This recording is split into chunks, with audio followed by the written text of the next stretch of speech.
भगवान के दरवाजे पर दिमाग नहीं लगाना हमें, माता पिता के चरणों में हमें दिमाग नहीं लगाना, अपने सदगुरु के चरणों में जाकर दिमाग नहीं लगाना हमें हमें अपने गुरु के पास जाकर कोई दिमाग नहीं लगाना कि गुरु जी के सामने कह कि गुरु जी मैं ये बता सकता हूँ, मैं ये कर सकता हूँ, मैं तुम्हें ये बता सकता हूँ।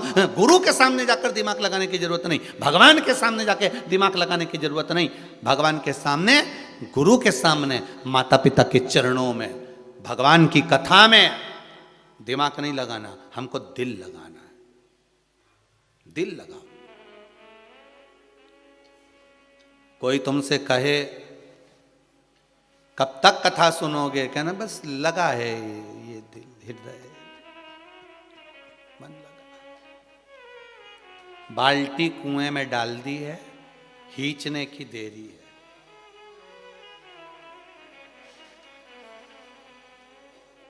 दुख की सुरंग, ट्रेन जब चलती है तो कई सुरंग आ जाती हैं, आती कि नहीं आती? कोई सुरंग बहुत बड़ी होती है, कोई सुरंग बहुत छोटी होती है। ट्रेन चल रही है, अंधेरा हो गया तो तुम क्या रेलवे वालों पे केस लगाओगे? क्यों रे, इतना अंधेरा कैसा है? तो कहेगा सुरंग में से गाड़ी जा रही है। कि टिकट वापस करोगे, कि ट्रेन में से कूद जाओगे? कुछ करोगे नहीं। टीसी से बोलोगे भैया अंधेरा कैसे, सुरंग आई है। तो इतनी लंबी सुरंग चले जा रही, अंधेरा ही अंधेरा, अंधेरा ही अंधेरा। टीसी बोलेगा चिंता मत करो, कहीं तो अंत होगा इस सुरंग का। जब सुरंग का अंत होगा तब प्रकाश वापिस आ जाएगा। कोई सुरंग छोटी होती है, कोई सुरंग बड़ी होती है, ट्रेन चलती जाती है। जब सुरंग का अंत होता है वापिस उजाला, वापिस प्रकाश हो जाता है। उसी तरह कोई दुख बहुत बड़ी सुरंग की तरह होता है, कोई दुख बहुत छोटा सा होता है जिसमें से हमको निकलना है। अगर दुख बड़ा है चिंता मत करना, दुख छोटा है चिंता मत करना।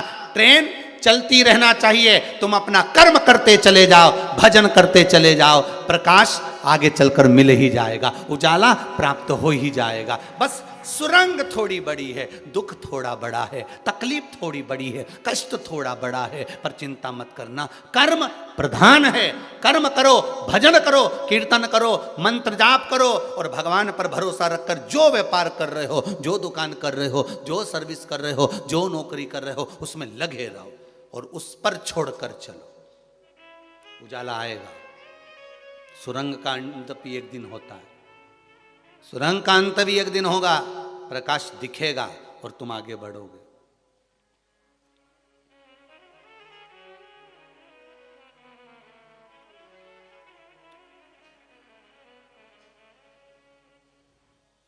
मिलेगा वो अंत। देखो, विश्वास परमात्मा को प्रकट कर देता है।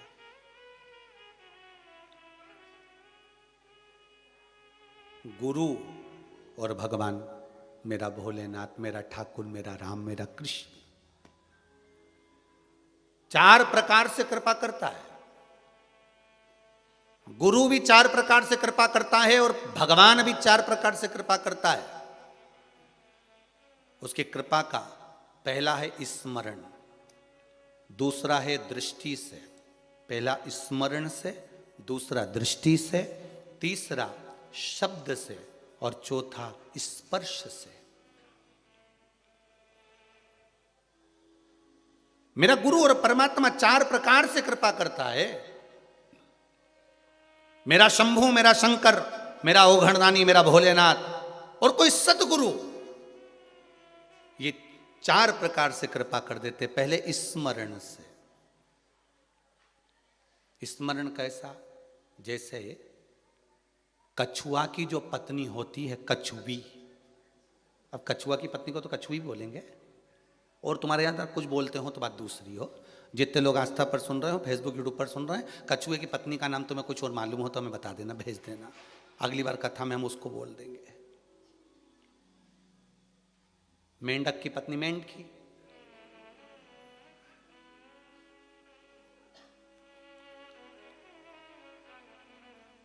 आप बोलते ना डॉक्टर की पत्नी डॉक्टरनी, मास्टर की मास्टरनी, ऐसा हम पहले से बोलते आ रहे हैं।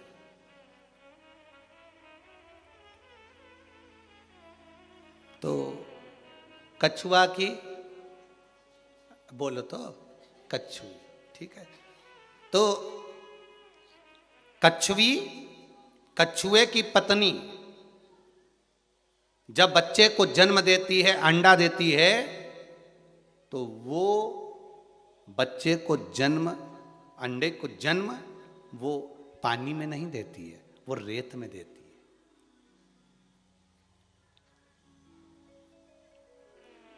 और कछुई कहाँ रहती है? पानी के अंदर। उसका अंडा कहां पर है? रेत पर। एक बार अंडे को जन्म देने के बाद कछुई उससे मिलने के लिए कभी नहीं जाती है, पानी के अंदर ही रहती है। बस उस अंडे को जो जन्म दिया है ना, उसका स्मरण करती रहती है, और स्मरण करते करते उसके स्मरण से अंडा पक जाता है और उसका बच्चा हो जाता है। कछुई। गुरु और परमात्मा, गुरु और शंकर, मेरा ओघड़दानी, मेरा त्रिकालदर्शी, मेरा कैलाशी, मेरा शंभु, मेरा ओघड़नाथ, मेरा भूतेश्वर, मेरा ओमकारेश्वर, मेरा महाकालेश्वर, मेरा ममलेश्वर, मेरा भीमाशंकर, मेरा मल्लिकार्जुन, मेरा कैलाशी, मेरा काशी विश्वनाथ, मेरा कुबेर भंडारी, चार तरह से कृपा करता है। पहला स्मरण, आप गुरु का और शंकर का, भगवान का अगर स्मरण कर रहे हो तो भी तुम्हारा कल्याण निश्चित है कि तुम तर जाओगे, तुम्हारा काम हो जाएगा। टीवी पर कथा सुन रहे हो, आस्था चैनल पर सुन रहे हो, मोबाइल पर सुन रहे हो, मतलब तुम्हारा चित्त, तुम्हारा मन, तुम्हारी वृत्ति उस कछुए की तरह है जिसका मन उस अंडे में लगा हुआ है। तो अंडा पक गया, उसका बच्चा हो गया, वो मिलने नहीं भी गया तो भी हो गया। कई लोग आस्था चैनल पर कथा सुनते हैं और लिख कर भेजते हैं हमारा ये काम हो गया, मतलब तुम्हारा स्मरण पक्का था, इसलिए वो अंडा पक गया, फल तुम्हें प्राप्त हो गया। दूसरा, दृष्टि से मेरा भगवान तार देता है। दृष्टि से मछली अपने बच्चे को जन्म पानी के अंदर देती है। काय के अंदर देती है? पानी, क्योंकि बाहर आएगी तो मरीज जाएगी, तो वो तो पानी में जन्म देती है। मछली अपने बच्चे को जन्म, मछली अपने अंडे को जन्म पानी के अंदर देती है, पर मछली उस अंडे से कभी मिलती नहीं है। पानी में मछली उस अंडे पर जब जब कहीं घूम कर आती है तो दृष्टि दे देती है, अपनी दृष्टि से देखती है। मछली अपने अंडे को, मछली अपने बच्चे को अपनी दृष्टि से देखती है। जहां से भी आएगी बस दृष्टि पड़ना चाहिए। मछली की दृष्टि उस अंडे पर पड़ती है और अंडा पक जाता है और उस मछली का बच्चा पैदा हो जाता है, मात्र दृष्टि से। चार प्रकार से मेरा भोलेनाथ और सद्गुरु, जिस गुरु की शरण में आप जाते हो, एक सद्गुरु और एक परमात्मा, चार प्रकार से तार देते हैं। पहला, जम के बोलिए, स्मरण। दूसरा, दृष्टि। मछली अपने बच्चे को जन्म देती है, उससे कभी मिलती नहीं है, केवल उस पर दृष्टि रखती है। उस दृष्टि का बल इतना प्रबल होता है कि बच्चा पक जाता है और पैदा हो जाता है। सद्गुरु और परमात्मा भी ऐसे ही कहता है, गुरु के सामने जाओ, कुछ मत मांगो, परमात्मा के सामने जाओ, कुछ मत मांगो, केवल उसकी दृष्टि ही पड़ गई तो हमारा कल्याण हो गया। बहुत है उतना, दृष्टि से ही तार दिया उसे, दृष्टि से ही तार दिया। एक बार बस केवल देखा, एक बार दृष्टि दी और तर गया। वो दृष्टि से भी तार देता है महाराज। तीसरा है शब्द। तीसरा है शब्द।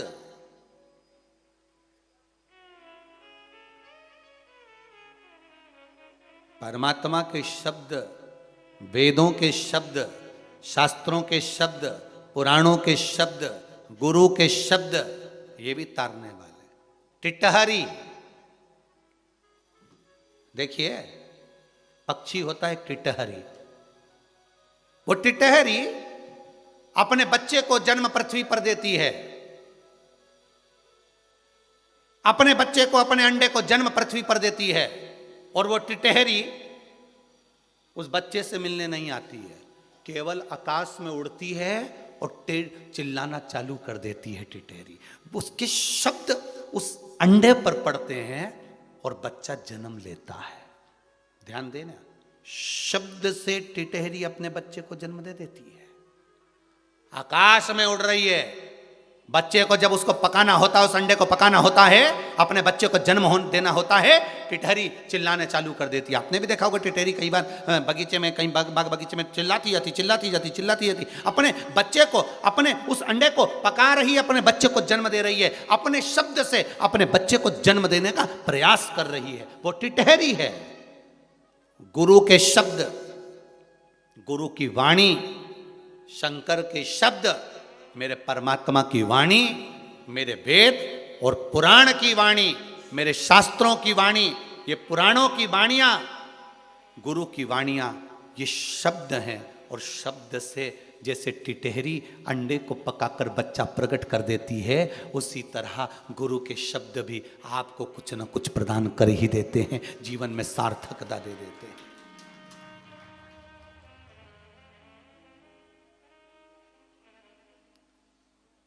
अच्छे से संभाल कर रखी हुई वस्तु एक ना एक दिन काम आ ही जाती है।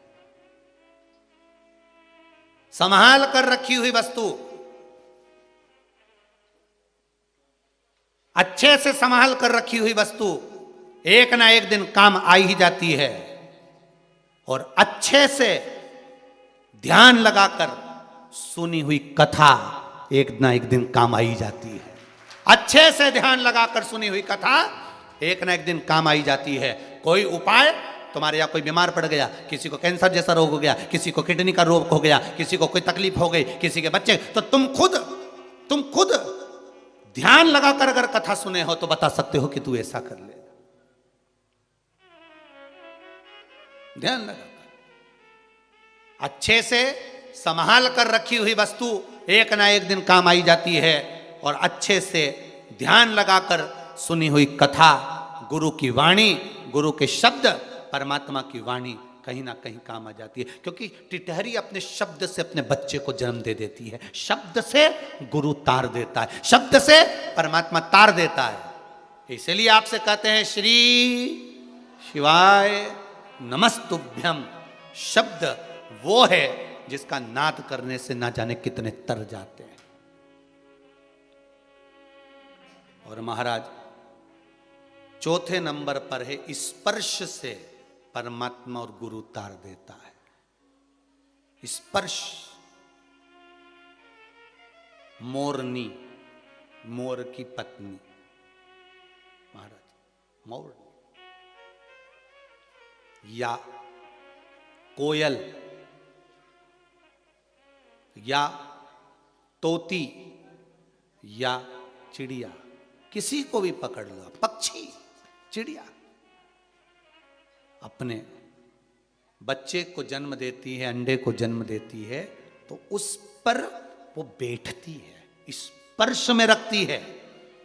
अपने शरीर के स्पर्श से, अपने पंख के स्पर्श से, अपने शरीर के स्पर्श से वो अपने बच्चे के अंडे को पका देती है और बच्चे को जन्म दे देती है। उसी तरह जब हम शंकर के शिवलिंग को स्नान कराते हैं, जल चढ़ाते हैं, पंचामृत स्नान कराते हैं, चंदन लगाते हैं, बेलपत्र चढ़ाते हैं, उनको छूते हैं, स्पर्श करते हैं, या गुरु के चरण को, माता पिता के चरण को जब हम स्पर्श करते हैं तो भी हमारा कल्याण निश्चित हो जाता है।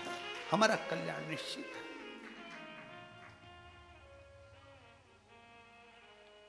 पहला कैसे है? स्मरण। मत आओ कथा में। अभी कोरोना महामारी के चलते अपने अपने घर पर रहो, कथा सुनो आस्था चैनल पर, फेसबुक और यूट्यूब पर कथा का स्मरण करिए। और आगे भी जो 23 तारीख से कथा है, शिवगण शिव महापुराण की कथा, वही शायद 1 बजे से ही होना है, 1 या 2 बजे से जो भी होगी सूचना मिल जाएगी आपको, आप अगर जुड़े होंगे फेसबुक यूट्यूब पर तो घर पर बैठकर सुनो। शिव महापुराण में कहा, वर्णन करा 4 तरह से गुरु और परमात्मा तार देता। पहला स्मरण, मात्र स्मरण करिए, जहां बैठकर भजन कर रहे हो वहीं बैठकर कर लीजिए, उसको याद करो। कितना सुंदर संवाद है। पहले तो जरा सा याद करते तो हिचकी आ जाती थी, आज के ज़माने में हिचकी आ जाए तो भी लोग कहते मेरी छोरी याद कर रही, मेरा छोरा याद कर रहा, पर कोई नहीं कहता कि भगवान याद कर रहा, सियोर वाला महाराज याद कर रहा, कोई नहीं कह। बहुत दिन हो गए मैं महाकाल नहीं गई, बहुत दिन हो गए मैं काशी विश्वनाथ नहीं गई, बहुत दिन हो गए मैं उज्जैनी नहीं गई, मैंने दर्शन नहीं किया। पहला स्मरण, दूसरा दृष्टि, तीसरा शब्द और चौथा स्पर्श। ये 4 तरह से परमात्मा तार देता। शिव प्राप्ति का एक केंद्र बिंदु, मारी विपदारो भोलाना, ओम हरि विपदारो भोलानाथ, मने थारी याद सतावे।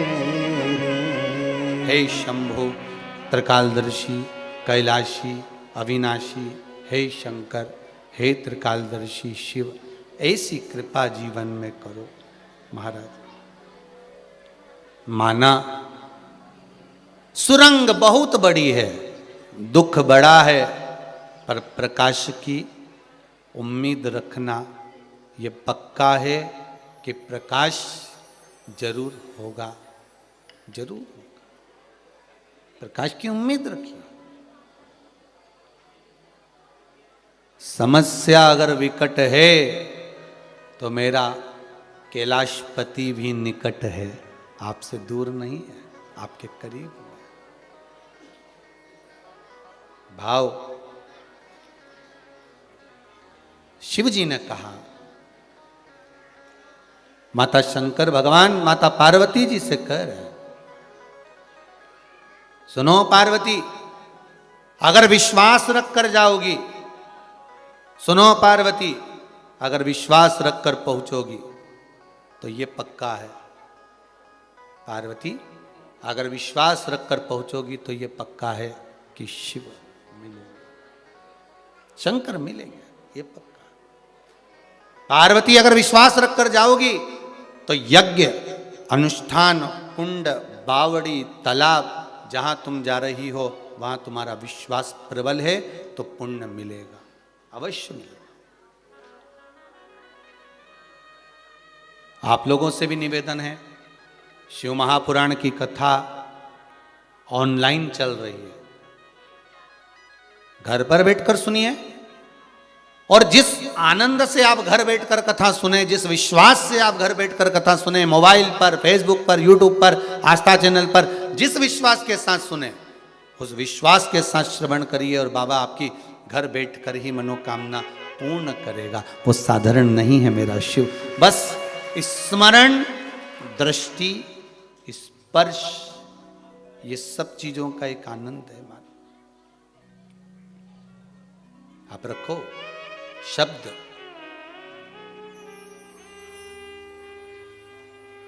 शब्द पर भी विशेष ध्यान रखिए। फिर निवेदन करेंगे, शब्दों का बड़ा ध्यान रखिए। आज के ज़माने में जरा सा ये फेसबुक पर, यूट्यूब पर ना जाने कौन कौन कौन कौन सियोर वाला महाराज का नाम लिखकर, पंडित प्रदीप मिश्रा लिखकर चैनल ओन बना लिए हैं ढेर सारे, और फेसबुक पे भी ना जाने कहाँ कहाँ का चैनल ओन बना लिया, और उसमें कहीं किताब बेचे, कहीं सामान बेचे, कहीं कुछ बेचे। तो कई सोचे कि ये सियोर वाला महाराज का है तो वो भी लोग जुड़ जाते हैं। अब किसी को भान तो हो ही नहीं पाता। कई लोग हमारे नाम से भी धोखाधड़ी कर रहे हैं कि भाई सियोर वाले के नाम का होगा, ये होगा, वो होगा, किताब मंगाई सो जी ये करें, या फिर कुछ काम कर रहे हैं या कुछ व्यापार कर रहे हैं, कुछ व्यवसाय, तो ये शब्द गलत है।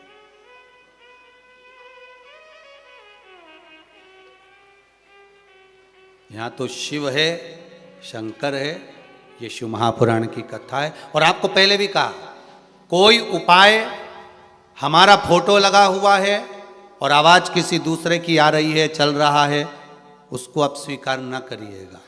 जिसमें इस व्यास पीठ से बैठकर कुछ बोला जा रहा हो, दिख रहे हो और बोलते दिख रहे हो, शब्द भी बदल देते हैं आज के जमाने में।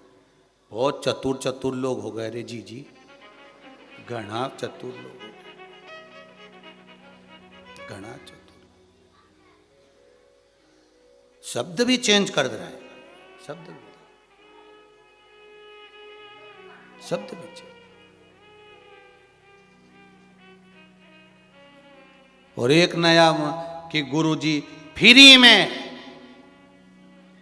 ये सामान दे रहा है, वो सामान दे रहा है, हम तो तुमको केवल ये ज्ञान दे रहे, वो तो ले नहीं रहा है, तो फ्री में क्या सामान? केवल रुद्राक्ष उत्सव जो पूर्व में हुआ था, उसमें रुद्राक्ष जो वितरण किए गए थे सब निःशुल्क थे। और आगे भी इस शरीर के द्वारा और इस व्यासपीठ के द्वारा कोई भी चीज दी जाएगी तो वो निःशुल्क ही दी जाएगी, आपसे शुल्क लेकर कोई काम नहीं, कोई काम नहीं। आप तो बस ये मत सोचना कि और कोई आपसे नंबर मंगाए या आपके पास में, कई लोग चतुर होते हैं, मंगवाते फिरे। कई लोग तो बहुत सहयोगी होते हैं, पर कई लोग, जैसे एक हमारे ब्राह्मण देवता ने पत्र भेजा है, गुरु कृपा ज्योतिष कार्यालय दिवड़िया रोड से, ये इछावर से ये पत्र आया है। आदरणीय पंडित श्री राजेंद्र जी शर्मा वैदिक आचार्य हैं जिन्होंने इस पत्र को भेजा है। मैं बहुत बहुत धन्यवाद देता हूँ आदरणीय पंडित श्री राजेंद्र जी शर्मा वैदिक आचार्य दिवड़िया रोड से ज्योतिष आचार्य हैं, जिन्होंने पत्र में लिखा है कि कई वर्षों के बाद ऐसा बदलाव लोगों के हृदय में और लोगों के जीवन में देखा है। जो कभी शिव मंदिर नहीं जाते थे, उस मंदिर में जो कभी मंदिर नहीं जाते थे, वो भी जल चढ़ाने के लिए लाइन लगा रहे हैं। ये ज्योतिष आचार्य जी ने लिखा है। आदरणीय पंडित श्री राजेश जी शर्मा वैदिक आचार्य जी को मैं बहुत बहुत चरणों को नमन करते हुए धन्यवाद देता हूँ। उन्होंने लिखा है, पशुपति व्रत सोमवार को होता है, मंदिरों में धूम हो जाती है, चारों तरफ मंदिरों में धूम रहती है, ऐसा लगता है हमारे आसपास के क्षेत्र में दिवाली मनाई जा रही है। ज्योतिष आचार्य जी ने लिखा है, प्रत्येक घर के बच्चे, बुजुर्ग, बड़े, छोटे सब मंदिर जा रहे हैं। पहले हम देखते थे कि बच्चे लोग मंदिर नहीं जाते थे, युवान मंदिर नहीं जाते थे। आदरणीय ज्योतिष आचार्य जी ने लिखा है अपने पत्र में कि बच्चे भी मंदिर जाना चालू कर दिए हैं। तो मैं व्यासपीठ को धन्यवाद दे रहा हूँ। पंडित राजेंद्र जी शर्मा लिखते हैं कि व्यासपीठ को धन्यवाद देता हूँ जो पूरे भारत की भूमि पर बदलाव लाए, उसके लिए धन्यवाद है। आदरणीय पंडित श्री राजेंद्र जी शर्मा वैदिक आचार्य ज्योतिष आचार्य जी के पावन चरणों को नमन करता हूँ। और आपके विचार जो आपने भेजे अपने लेटर पेड पर, पत्र पर, उसके लिए बहुत बहुत धन्यवाद। हम तो ये चाहते हैं कि धर्म की ध्वजा आगे बढ़ती जाए और मेरे शंकर के मंदिर, देवताओं के मंदिर में लोग जो इधर उधर दूसरे धर्म में जा रहे हैं, भटक रहे हैं, उनको जोड़कर शंकर के चरणों में लाकर छोड़ना है। बस यही एक नियम, यही एक धर्म। अन्य धर्मों में लोग लालच दे रहे हैं। अभी हम भिलाई गए थे कथा करने के लिए, छत्तीसगढ़ गए, हमने वहां देखा लोग लालच दे रहे हैं, हम तुम्हें नौकरी दिला देंगे, तुम हमारे धर्म में आ जाओ, हम तुम्हें सर्विस करा देंगे, तुम हमारे धर्म में आ जाओ, तुम हमारे धर्म में आ जाओ। ऐसे ऐसे लालच लोगों को दिए जा रहे हैं केवल अपने अपने धर्म में जोड़ने के लिए। और अगर ये शरीर मेरे शंभू ने, मेरे शंकर ने, मेरे भोलेनाथ ने अगर ये शरीर दिया है तो प्रयास करूंगा जीवन भर कि इस शरीर के द्वारा जितना हो सके लोग मंदिर से जुड़ जाएं, धर्म से जुड़ जाएं, हिंदू धर्म को छोड़कर किसी दूसरे धर्म में ना जाए। इस शरीर से जितना बनेगा उतना प्रयास। जोड़ो।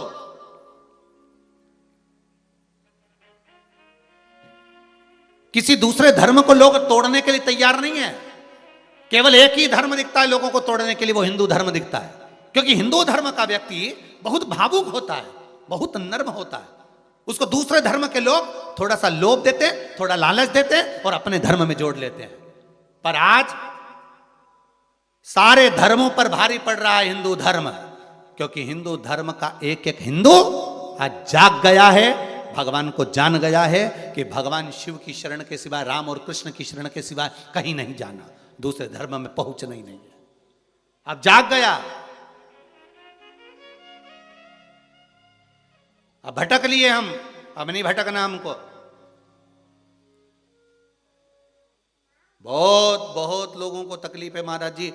कोई कहे कि आप ये सबका वो बंद कर दिए, क्योंकि लोगों को बहुत घूमते थे और बता देते थे चावल उठा के कि जा तेरे परिवार का। अब कहीं उनसे कोई पूछने ही नहीं जाए, एक लोटा लेके मंदिर पहुंच जाए, उनसे कोई पूछे नहीं। तकलीफ में लोग बहुत सारे। अरे भाई, शिव महापुराण की कथा नहीं है। जैसे किसी मिनिस्टर का नंबर, किसी पीएम सीएम का नंबर, कलेक्टर एसपी का नंबर डायरेक्ट तुम्हारे पास हो, तो तुम क्या चौकीदार से बात करोगे? अरे बोलो तो जम के, कि उससे कहोगे चौकीदार से हमें मिला दो सर से, हमें मिला दो सर से, हमारा ये काम करा दो, मिला दो सर से। और चौकीदार काम करेगा तो क्या करेगा? पहले दाओ 500 रुपए, लाओ 1000 रुपए, फाइल आगे बढ़ाता हूं। पर अब डायरेक्ट तुम्हारी तो सीधे ऑफिसर से पहचान हो गई। ये शिव महापुराण की कथा नहीं, ये शंकर का डायरेक्ट नंबर है। सीधा कॉल लगा, सीधे शंकर के पास। जैसे 108, वो कौन सा नंबर होता है? 108 नंबर को बुलाओ तो एम्बुलेंस आ जाए। बस मुख से श्री शिवाय नमस्तुभ्यम बोलो और पशुपति नाथ का 5 व्रत कर लो, ने बोला ना टूट मान हो जा। बस अपने डायरेक्ट नंबर है साहब। अब उसके बाद भी तुम भटको, उसके बाद भी भटक रहे हो तो ये तुम्हारी मर्जी है। फिर तुम भटको तो भटको। जब शंकर जी डायरेक्ट नंबर दे दिए हैं। वो एक भजन गाती थी हमारी राजगढ़ वाली बाई, गीता बाई जी महाराज, मैं तो रोज लगाऊं टेलीफोन, सच्चा नंबर देना भगवान। पहला फोन मैंने सीहोर लगाया,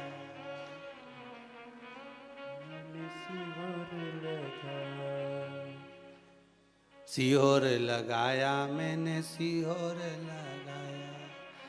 पूछा कहाँ गए भगवान, सच्चा नंबर देना भगवान। फोन उठाते ही महाराज जी बोलिया, वो तो उज्जैन गए महाकाल, सच्चा नंबर। सीधा नंबर मिल गया हमको। शिव महापुराण की कथा नहीं, ये डायरेक्ट नंबर है, सीधा। क्या बहुत भटक लिए, नौकरी नहीं लग रही, सर्विस नहीं लग रही, ये नहीं हो रहा, वो नहीं हो रहा, कहीं मत जाओ, शंकर की शरण पहुंच जा। एक बेलपत्री भी नहीं हो तो शंकर पे चढ़ी चढ़ाई अपने तो धोना और भोलेनाथ जी के चढ़ाना। पर ढोंग प्रपंचा मत करना वहां जाके, हो नहीं तो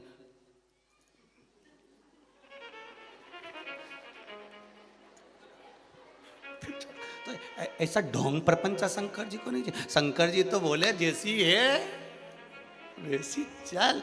अरे हिमालय राज ने पार्वती जी के लिए पालकी तैयार करके रखी कि पालकी पे बैठ के कैलाश जाएगी पार्वती विदाई में। शंकर जी के संग शादी हुई जब पालकी पे बैठ के जाएगी।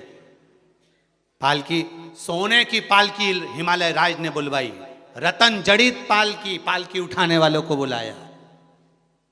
सारी श्रृंगार, बैंड बाजा, हाथी घोड़ा तैयार, बेटी का ब्याह करा हिमालय राज ने। पर शंकर भगवान पार्वती जी को देख के बोले पालकी में जाएगी कि डायरेक्ट आएगी? ये तो बोल। पार्वती जी बोली पालकी में बैठूंगी, फिर ये उठाएंगे, फिर लेके पीछे पीछे चलेंगे, तुम आगे हम पीछे। ऐसा कोई आनंद है? अपने तो तुम हाथ दो, नंदी पे जो भोलेनाथ जी चढ़ा और शंकर जी ने जो हाथ दिया और हाथ देते से जो बैठी डायरेक्ट कैलाश, डायरेक्ट।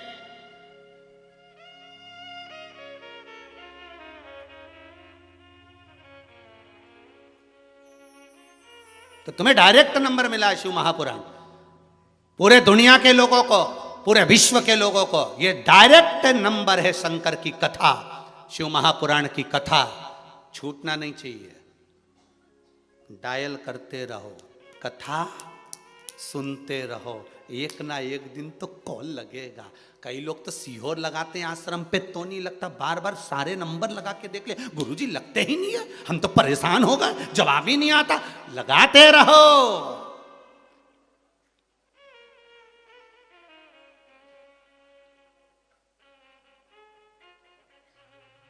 हो सकता है फोन नहीं उठाए, डायरेक्ट ऑफिस में बुला ले, हो सकता है शिव करुणा सीधे ही कर दे। सीधा नंबर है शिव महापुराण। और तुमसे इतना इतना हाथ जोड़ के निवेदन, मेरे घरे जाके सुन लो, अपने अपने घर में रह के सुनो, घर में बैठकर सुनो, जब तक कोरोना महामारी चले। हम खुद माइक से बोल देंगे व्यासपीठ से कि आप टूटमान हो जाओ, अज्जा, तो तब तुम भले झोला ने बोरी सब बांध बुंदा के आ जाओ। और जब बोल दें तब आना, यहाँ पूरे में हम तुम्हारे लिए टेंट लगा देंगे और तुम जहाँ मर्जी पड़े वहीं सोई जाओ और खूब बढ़िया पूरी सब्जी निपटाओ।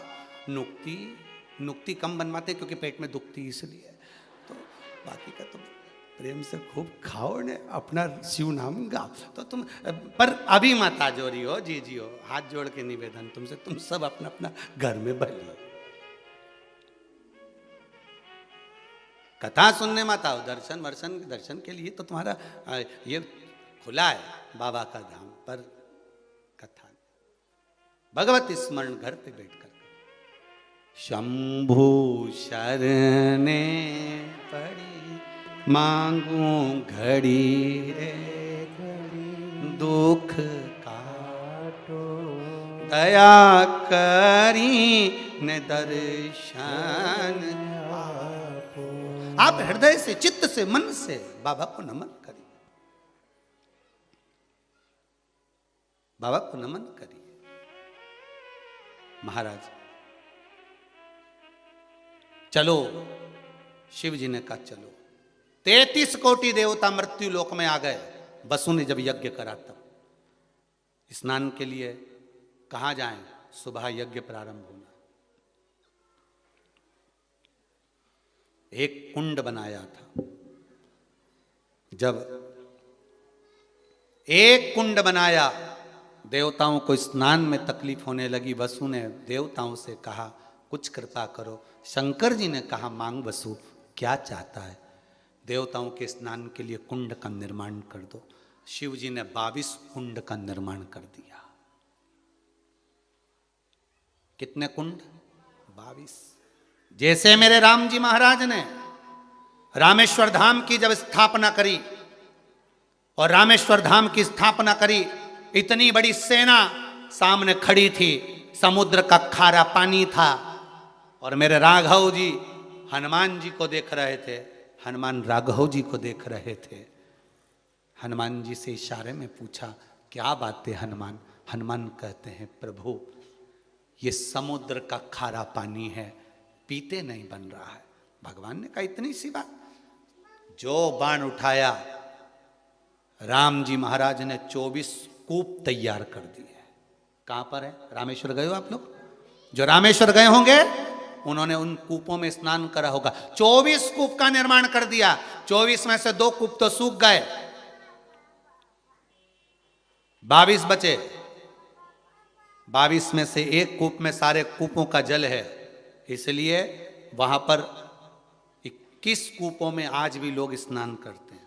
करते कि नहीं करते? बाल्टी भर भर के महाराज पंडा होन पानी डाल देते हैं, स्नान करा देते हैं। रामेश्वर जितने कुएं राम जी महाराज ने जितने कूप बनाए, एक एक कूप के जल का स्नान करो, राचमन करो, सारे कूप का जल का अलग अलग स्वाद आएगा आपको। अब इतनी सी दूर में, इतने कुएं में स्वाद कैसे बदल सकता है? तो ये तो राम जी जान सकते हैं।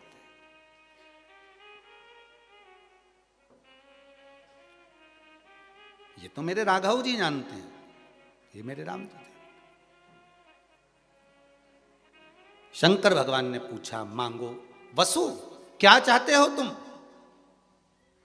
वसु कह रहे हैं 33 कोटि देवता स्नान करे, वो भाव प्रकट करे, पर ब्रह्मा जी के पास में पहुंचे, ब्रह्मदेव से कहा, ब्रह्मा जी कुछ आप करिए। शंकर जी ने कहा पहले कम करो, ब्रह्मदेव के पास जाओ। ब्रह्मा जी अगर कुछ करते हैं, निर्माण करते हैं, तो इससे बढ़कर सुख क्या होगा? ब्रह्मदेव के पास गए, ब्रह्मा जी से कहा, ब्रह्मदेव आप कुछ निर्माण कर दीजिए। ब्रह्मा जी ने कहा ठीक है। ब्रह्म जी ने अपने हृदय से एक सरोवर को प्रकट करा। ब्रह्मा जी के मन से जो सरोवर उत्पन्न हुआ, उसका नाम मान सरोवर हुआ।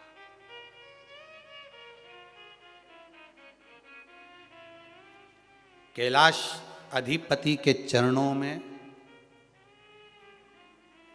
एक मान सरोवर है, एक राक्षस ताल है।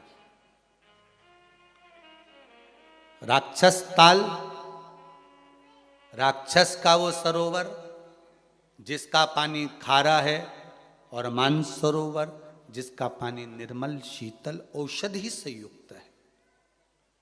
मान सरोवर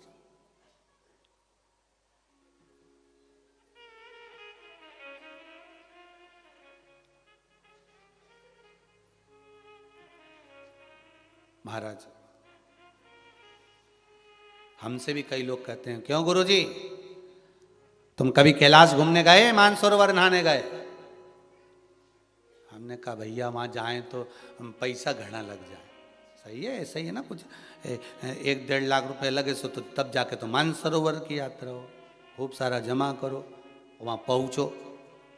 तो भगवान इतनी सामर्थ्यता तो है नहीं बाबा की, पर ये जरूर है कि हम भले, मेरे शिव पर विश्वास इतना है, बाबा वहाँ भले ना बुला रहा हो, पर इतना विश्वास तो है कि मेरा शंभु यहाँ जरूर आ जाएगा, ये पक्का। आहूं में असर होगा, घर बैठे बोला लेंगे, तुम रूठे रहो भोले, हम तुम्हें मना ले। तुम कहते हो भोले, हमें कैलाश प्यारा है, एक बार तो आ जाओ, एक बार तो आ जाओ, कैलाश बना देंगे। मेरा शंभु जहाँ रहता है वहाँ अपने आप कैलाश बन जाता है, बनाने की जरूरत नहीं पड़ती, बनाने की जरूरत नहीं है। जहां मेरा शिव है वो भूमि उज्जैनी है, जहां मेरा शंकर है वो काशी है, जहां मेरा शंकर निवास करता हो वो कैलाश, वो केदारनाथ है, वो साधारण नहीं है। आहूं में असर होगा, घर बैठे बुला। अगर आपकी भक्ति विश्वास प्रबल है, पहले भी कथा में कहा था, आपको कहीं जाने की जरूरत नहीं है, आप तो भगवान की भक्ति में लग जाओ, शिव की भक्ति में लग जाओ, भगवान के भजन में लग जाओ, तीरथ तुम्हें खुद खींचेगा। आप भजन तो करो, इतना स्मरण तो करो, आपको तीर्थ नहीं जाना पड़ेगा, तीर्थ आपको खींच कर लाएगा। चल वृंदावन, चल गोकुल, चल गोवर्धन, चल अयोध्या, चल काशी, चलवंती का वो खींचे। जैसे इतनी कथा सुनने के बाद भी जब कथा आती है तो आपका मन कर ही जाता है कि ला आधे घंटे जरा चालू तो कर महाराज सुनने में। करता है कि नहीं करता? ला चालू करो जरा, मोबाइल चालू करो, कथा सुनेंगे। रात को बैठ गए 5-10 मिनट आधा घंटा शिव चर्चा में लगे हुए, शिव के स्मरण में लगे हुए, शिव भक्ति में लगे हुए। और अभी अभी ये आज कथा विराम हो जाएगी, 23 तारीख से फिर चालू हो जाएगी। कथा का समय रहेगा दोपहर 2 बजे से 5 बजे तक, फिर वो कथा चालू, और वो भी ऑनलाइन कथा घर बैठकर सुनने की। कौन सी कथा रहेगी? वो शिव गण, एक एक गणों की महत्वता जानना है। और उसमें जो शंकर जी के मंदिर जाता है, शिव पर जल चढ़ाता है, शंकर पर बेलपत्री चढ़ाता है, उसकी भी गणना गण से करी गई है। उसको भी सुनना है कि आप कौन से नंबर के गण हो।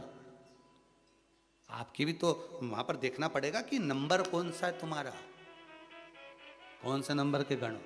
शिव कथा करवाने वाले भी गण की गिनती में आते हैं, सुनने वाले, बाचने वाले, शंकर के मंदिर में बुआरी काटने वाले, झाड़ू लगाने वाले, बेलपत्री को तोड़कर उतार कर आप तक पहुंचाने वाले भी गण की गिनती में आते हैं।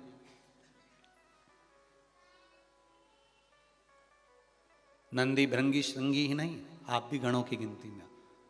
जो शंकर जी की कथा को जनमानस तक, भले मोबाइल में तुम्हारे पास थोड़ा सा कुछ आया, महाराज जी का सुनना कथा, थोड़ी सी क्लिप आई, उसको तुमने दूसरे को भेजा, दूसरे को तीसरे को भेजा, वो भी गण की गिनती में। महाराज कथा जनमानस तक भेज रहे, वो भी गण, उसका भी वृतांत अपन श्रवण करें। महाराज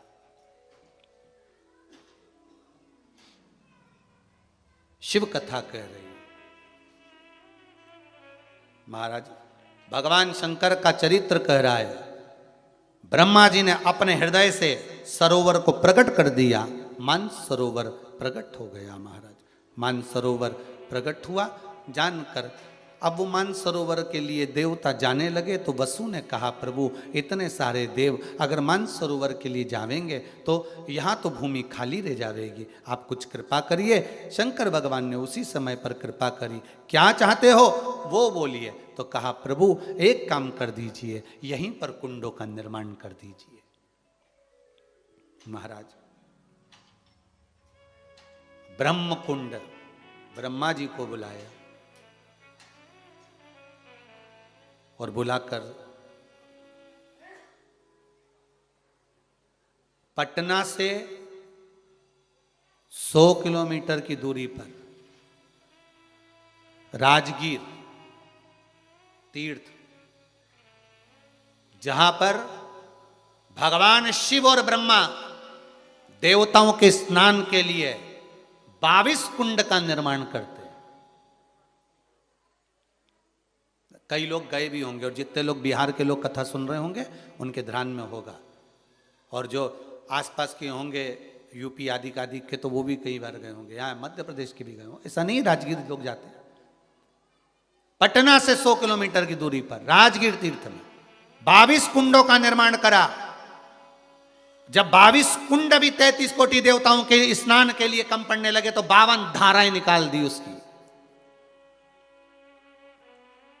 52 धाराएं निकाल दी, जिन 52 धाराओं में देवता आनंद पा रहे थे। कहते हैं इस ब्रह्म कुंड में, इस राजगीर के कुंड से देवता देवलोक जाने को तैयार नहीं थे, वहीं रुकने के लिए तैयार हो गए कि इतना सुंदर आनंद की अनुभूति हो रही थी, इतना सुंदर आनंद मिल रहा, इतना सुंदर आनंद। तब भगवान शिव और ब्रह्मदेव ने कहा, देवता यज्ञ पूर्ण करें और अपने अपने भवन को चले।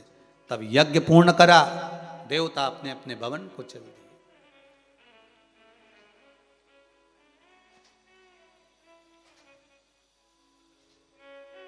कभी आप लोग जाएं तो अवश्य दर्शन करें महाराज।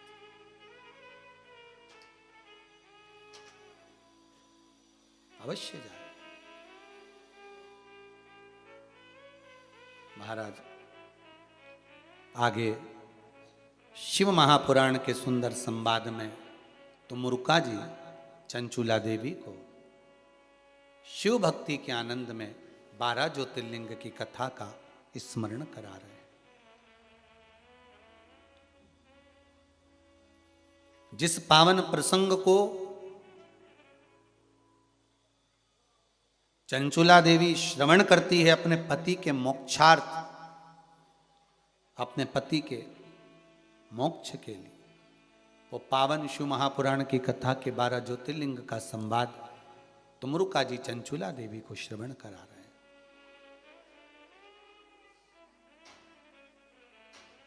महाराज तुमुरुका जी चंचुला देवी को सुंदर संवाद करते हुए कहते हैं, चंचुला देवी, ये वो भगवान शिव का आनंदमय 12 ज्योतिर्लिंग स्वरूप है जिसका मात्र स्मरण कर लेने से जीव परमात्मा की अविरल भक्ति को प्राप्त कर लेता है। ये वो पावन चरित्र है। और महाराज शिव भक्ति तो होती ही ऐसी है।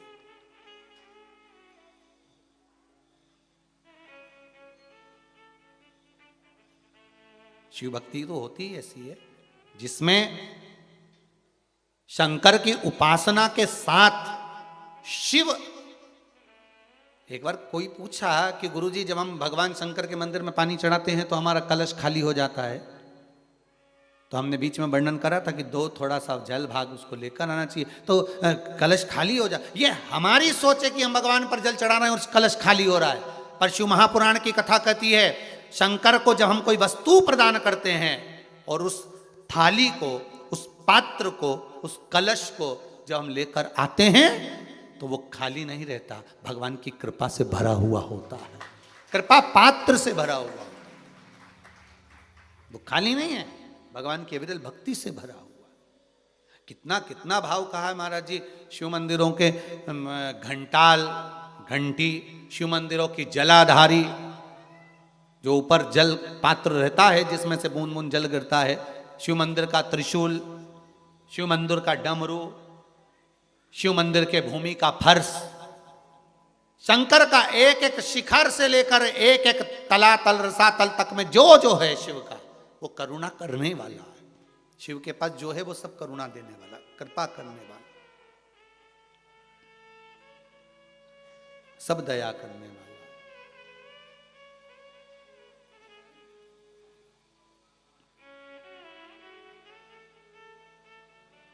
महाकालेश्वर उज्जैनी में 17 तारीख से कल से कथा होने वाली थी। वो कथा कोरोना महामारी के चलते कैंसिल कर दी गई है, उसको स्थगित कर दिया गया है। जब बाबा कृपा करेगा, बाबा को ही कराना है। मुझे तो ऐसा लगता है कि 84 महादेव भी साथ में कराएगा और शिव महापुराण भी साथ में सुनाएगा, ये बाबा की मर्जी। तो उज्जैन के लोग मैसेज कर रहे हैं मोबाइलों पर कि हम हताश हो गए, हमको बहुत अरमान थे, बहुत उम्मीद थी, बहुत आशा लेकर बैठे थे। तो आप चिंता ना करें, उज्जैन और उज्जैन के आसपास वाले बिल्कुल चिंता ना करें। बाबा जल्दी से जल्दी ये कोरोना महामारी को समाप्त करेगा और प्रयास करेंगे कि एक कथा शीघ्र बाबा के बोली हुई है, बाबा कृपालु की, तो वो होगी। जब भी बाबा कराएगा आनंद से करेंगे। शिव बाबा कराने वाला है और आप सब इतने सारे भगत लोग हैं, दानदाता हैं, तो कुछ सोचना नहीं है। पहले यजमान करा रहे थे, अब वो कथा यजमान की जगह महाकाल बाबा कराएगा। कौन कराएगा? महाकाल बाबा। कथा रखेंगे, ऐसी रखेंगे कि रुकना सब अपने अपने हिसाब से, और भोजन महाकाल बाबा। महाकाल तो आप लोगों को प्रेरणा देकर बुलाएगा और वहां पर खिलाएगा। ये महाकाल बाबा की कृपा रहेगी। क्या होता है, रुकने की व्यवस्था इतने सारों की, लाखों लोग आवे, इनको कहाँ रुकावे। तो पंडाल रेवे वो तो रुक जावे, कोई दिक्कत नहीं है। पंडाल में जहाँ तुम्हारी मर्जी पड़े वहाँ सो, मना नहीं। पर कोई वीआईपी लोग आवे सो तो क्या हमको तो रूम चाहिए, तो दादा यहाँ कहाँ से दें दादा, कोई हिल स्टेशन थोड़ी ना। तो यहाँ तो केवल भोजन पाओ और शिव का भजन गाओ। तो जब बाबा कृपा करेगा और जब परमिशन मिल जाएगी, उज्जैनी नगरी में 84 महादेव के साथ साथ 7 दिन की शिव महापुराण की कथा बाबा कराएगा। सब अपना अपना रुकने की व्यवस्था करिएगा। भोजन की व्यवस्था राजा करेगा, राजा की नगरी में जा रहा है, कल राजा जाने और वो जाने। तो ऐसा क्रम जब भी कोरोना महामारी समाप्त हो उसके बाद में जैसी परमिशन सरकार देवेगी उसके अनुसार करेंगे। नहीं तो बोल दो, अभी वो यात्रा निकल रही थी और मालूम पड़े बीच में कोरोना फंस गया, तो ये बेचारे सबका टिकट हो गया, सब तैयारी में, सबने तो खजूर वाली चोटी भी कर ली, लोग तो पार्लर मार्लर भी हो जाए, सब अब कहीं करे, दिल के अरमा आंसुओं में बह गए, हम तो कुछ सियोर में रह गए। अब क्या करें?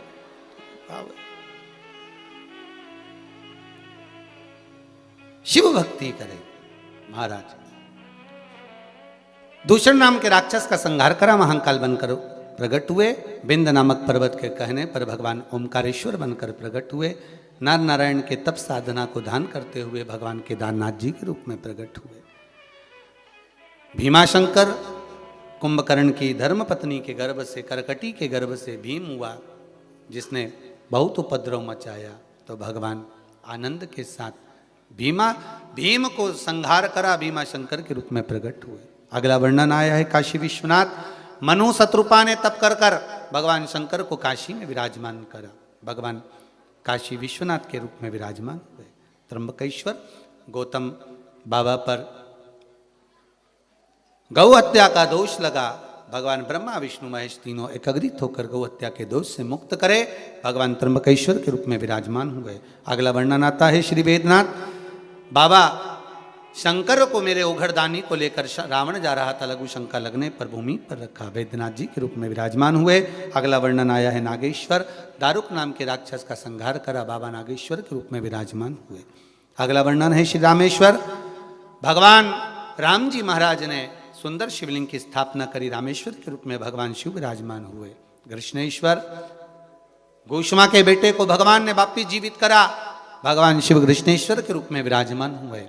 ऐसे सुंदर 12 ज्योतिर्लिंग का चरित्र भगवान तुमरुका जी ने चंचुला देवी को कहा, किसी सत्कर्म की ओर बढ़ नहीं सकते। अगर सत्कर्म की ओर बढ़ा रहा है तो मेरा शंकर बढ़ा रहा है।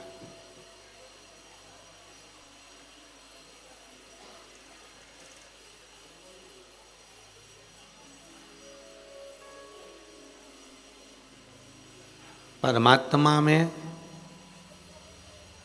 और मनुष्य में एक अंतर बड़ा भारी है।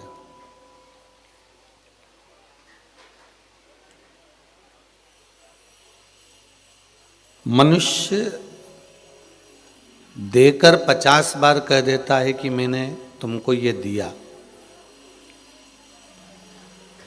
पर परमात्मा कभी देकर ये नहीं कहता कि मैंने तुमको ये दिया।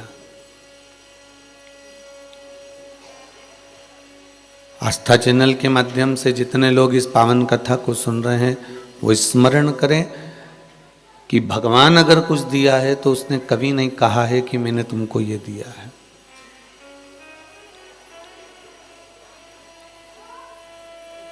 नहीं तो ये तो ब्रह्मांड भगवान का है और इसमें हम रह रहे हैं केवल एक भजन रूपी किराए को देकर हम इस संसार सागर में रह रहे हैं।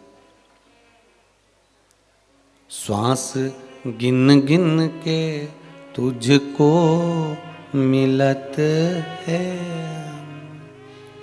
ये लुटाने के काबिल नहीं है। ध्यान हरि का हृदय से न भूलो, ये भुलाने के काबिल नहीं है।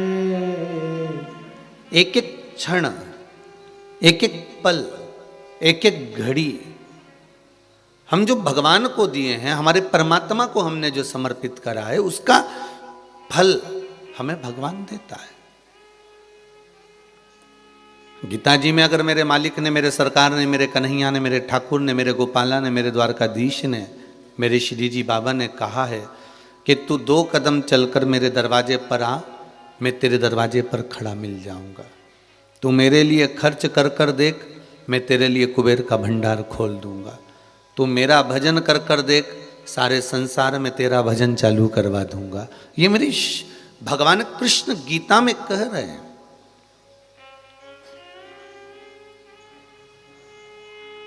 अगर भगवत स्मरण में हम डूब रहे हैं, भगवान की भक्ति में हम डूब रहे हैं, भगवत स्मरण में हम लगे हुए हैं, भगवान के भजन में हम लगे हैं, तो उसका फल हमको मिलना है। अगर अन्न का एक दाना कहीं पर गिर गया है ना भाई, वहां पर कोई पानी भी मत दो, वहां पर आप कुछ भी मत डालिए, तो भी वो अन्न का दाना एक ना एक दिन उग ही जाएगा। एक गेहूं का दाना अगर कहीं पर गिर गया है, एक ज्वार का दाना कहीं गिर गया है, एक मक्का का दाना कहीं गिर गया है, कोई बाजरे का दाना गिर गया है, कोई चीज़ आप खा रहे थे वो नीचे गिर गई है, कोई राई, सरसों या काली तिल आदि जो भी पदार्थ हैं, वो अगर कोई वस्तु, कोई सामग्री, कोई अनाज कहीं पर गिर गया है ना, तो उस पर ना तो तुम पानी दो, ना तुम खाद दो, ना तुम उसमें कुछ मिट्टी दो, फिर भी आज नहीं तो कल, कल नहीं तो परसों, परसों नहीं तो कभी ना कभी 6 महीने में, 8 महीने में, 4 महीने में, 3 महीने में, 2 महीने में, कभी ना कभी उसमें अंकुरता आ ही जाएगी। वो प्रकट हो जाएगा, वो जन्म ले लेगा।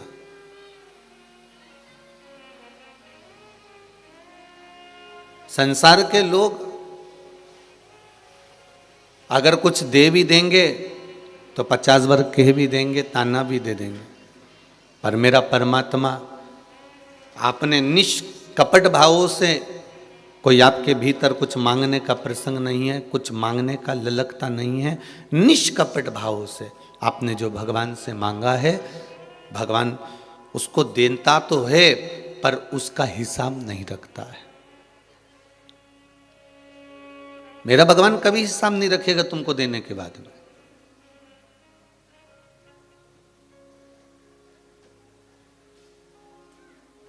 वो कहे ना, जितना जिसके भाग्य में होता,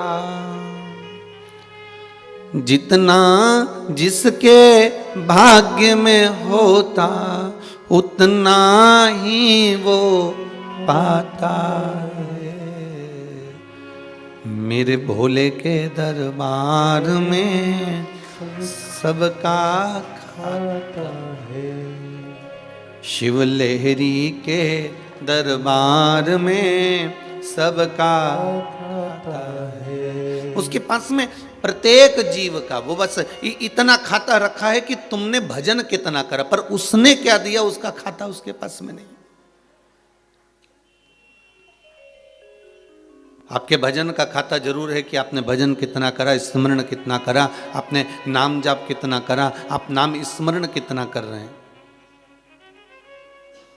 आप नाम भक्ति कितना धारण कर रहे हैं।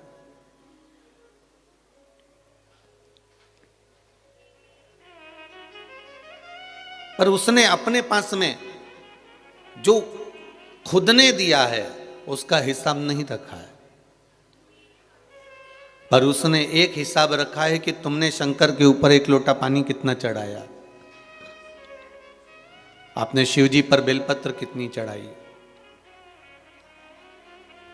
आपने शंकर भगवान पर 1 अक्षत भी चढ़ाया है, चंदन भी लगाया है, तो उसका हिसाब उसके पास में है।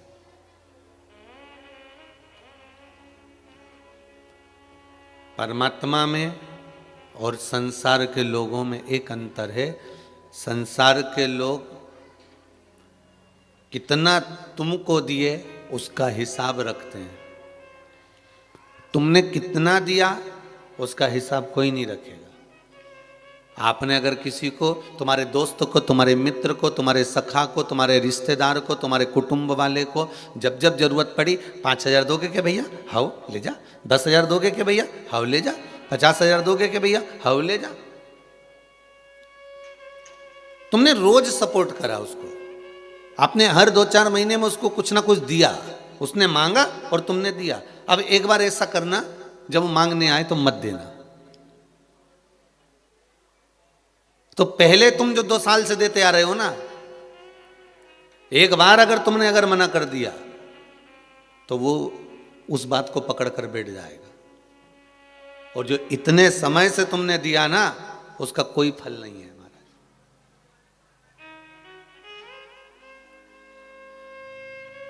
ये संसार के लोग हैं। और मेरे परमात्मा की यहां थोड़ा उल्टी रीति है।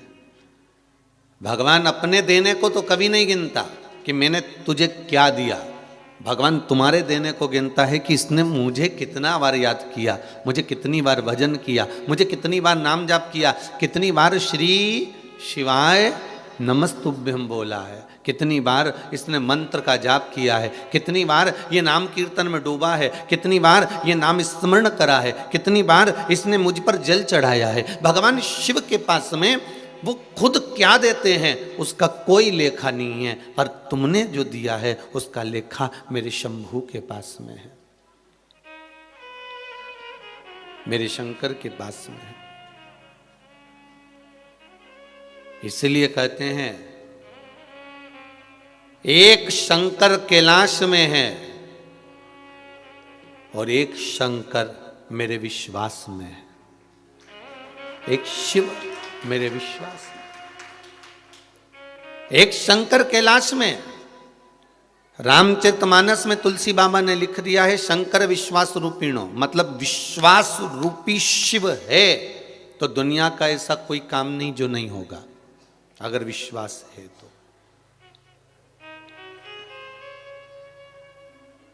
एक किसी बहन ने पत्र लिखा है,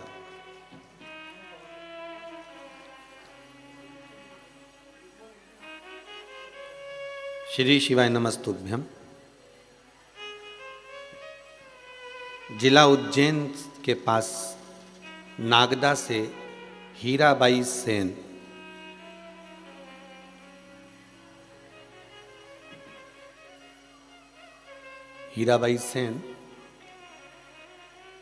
पत्र लिखी है।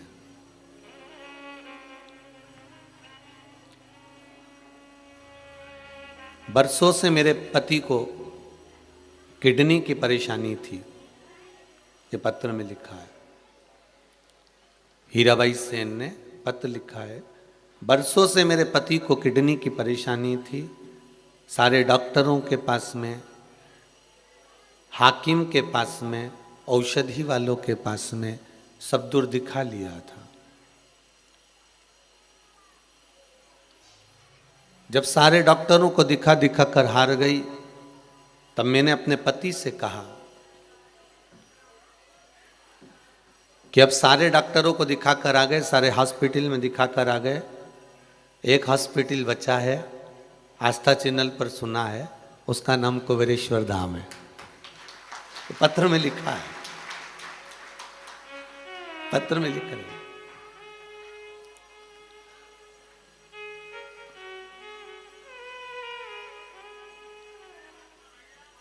कितना सुंदर भाव लिखा है कि किसी को लगे कि हो सकता है कोई पत्र गुरु जी खुद लिख दिया हो या कुछ पत्र में और कुछ लिखा हो।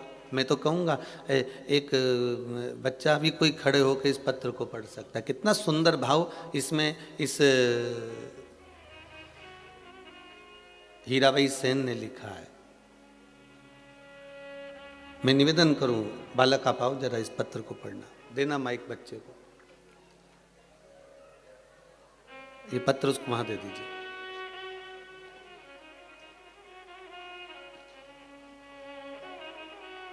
कितना सुंदर भाव इस पत्र में उस माँ ने लिखा है, शुरू से पढ़ना। श्री शिवाय नमस्तुभ्यम। गुरुदेव के चरणों में सत सत नमन। जिला उज्जैन के पास नागदा से हीराबाई सेन में मेरे पति बरसों से किडनी के दर्द से परेशान थे। डॉक्टर हकीम सभी को दिखाया, सभी जांच करी, पर किडनी के पास दर्द होने के से डॉक्टर भी सही इलाज नहीं कर पा रहे थे। मैंने पतिदेव को कंधे की दवा, अब एक ही अस्पताल बाकी है, कुबेरेश्वर धाम।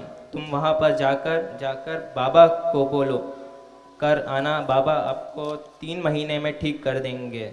वो छटपट आते थे 3 महीने पहले और आज भी आए। वो पूरे स्वच्छ होकर उनका दर्द पूरा भाग गया। पता नहीं गुरुदेव, आज पूरा परिवार खुश है आपके आशीर्वाद से। श्री शिवाय नमः। श्री शिवाय नमस्ते। पत्र वापस दे दो बेटा।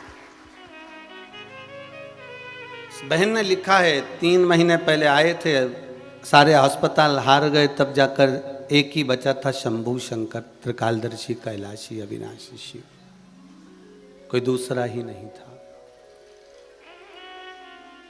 तब बाबा से निवेदन कर कर गए थे और 3 महीने बाद आज फिर बाबा को धोख लगाने आए हैं कि अब सब दवाइयाँ बंद होकर एकदम स्वस्थ हो गए हैं। ये बाबा की कृपा हुई। फिर निवेदन करूंगा, इस भूमि पर ना तो कोई औषधि दी जाती है, ना कोई भभूति दी जाती है, ना इस भूमि पर कोई बेल दी जाती है, ना कोई टोना किया जाता है। इस भूमि पर ना अभी शंकर भगवान बैठे हैं। इस भूमि पर कहीं आपको शिव की मूर्ति, शिवालय कहीं आपको नजर नहीं आएगा कि शंकर कहीं बैठे दिखे हो। ना यहाँ प्राण प्रतिष्ठा हुई है, ना कोई मूर्ति विराजमान हुई है। केवल शंकर और कंकर इस कुबेरेश्वर धाम का एक मूल है और उसके बल पर ना तो यहाँ कोई घूमता है, ना किसी को चक्कर आता है, ना कोई बेल भभूति है। यहाँ तो केवल एक है, वो जो तुलसीदास जी ने कहा था ना कि शंकर विश्वास रूपिणो। एक शिव कैलाश में है और एक शिव आपके विश्वास में है। अगर विश्वास है तो शंकर है।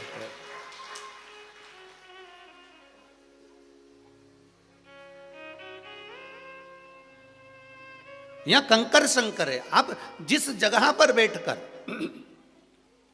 जिस जगह आपको मिल जाए वहां आनंद पाते हुए, घूमते हुए, स्मरण करते हुए। हाँ, अभी कोरोना महामारी चल रही है, यहाँ आने की जरूरत नहीं है। जब कोरोना महामारी समाप्त हो जाए तब आप भले बाबा के दर्शन के लिए, आप कंकर शंकर से मिलने के लिए आओ, पर विश्वास लेकर आना। जैसे ये माँ ने लिख दिया कि सब बरसों से लिखा है, बरसों से मैं तकलीफ में, मेरा पति बरसों से, और शिव कृपा होती ही ऐसी है। महाराज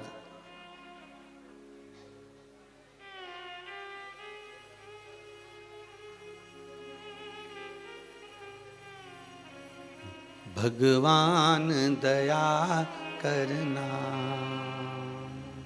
मैं तेरे भरोसे हूँ। भोलेनाथ दया करना, मैं तेरे भरोसे हूँ। ना घर के भरोसे हूँ, ना परिवार के भरोसे हूँ, ना घर के भरोसे हूँ, ना परिवार के भरोसे हूँ। भोलेनाथ दया करना, मैं तेरे भरोसे हूँ। शंभुनाथ दया करना, मैं तेरे भरोसे हूँ। मैं किसी और के भरोसे पर नहीं।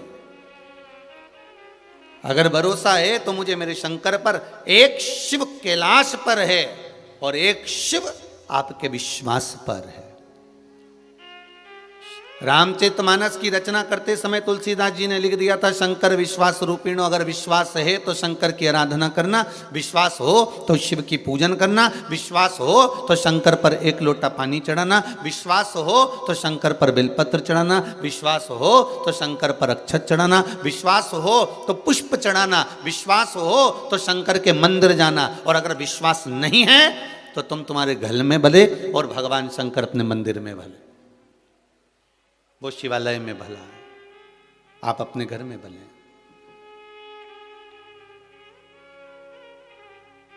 अगर विश्वास है तो किसी शिवालय में, तुम्हारे घर के पास में भी जो शिव मंदिर हो, जो शिवालय हो, जहां शिवलिंग हो, वहां जाइए।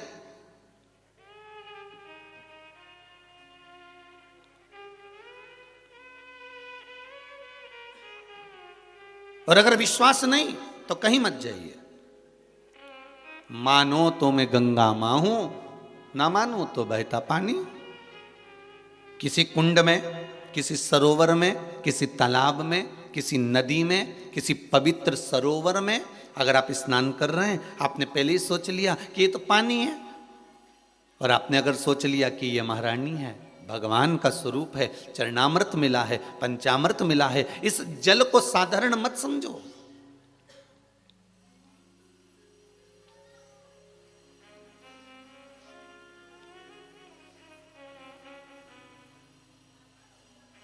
इस जल को कोई साधारण ना समझे। जिस कुंड में, जिस नदी में, जिस तालाब में, जिस सरोवर में आप स्नान कर रहे हो, जिन कुंडों में आप जाते हो, जिन तीर्थों में जाकर आप नदियों में, पवित्र नदियों में स्नान करते हो, सरोवरों में स्नान करते हो, बावड़ियों में स्नान करते हो, कूप और कुंड में स्नान करते हो, ये कोई साधारण नहीं हो सकता। ये कोई साधारण सा नहीं है महाराज। ये भगवान जो बनाया हुआ है, पुराना जो चला आ रहा है, ये कोई साधारण से नहीं। महाराज, बस विश्वास पक्का रखना, भरोसा दृढ़ रखना।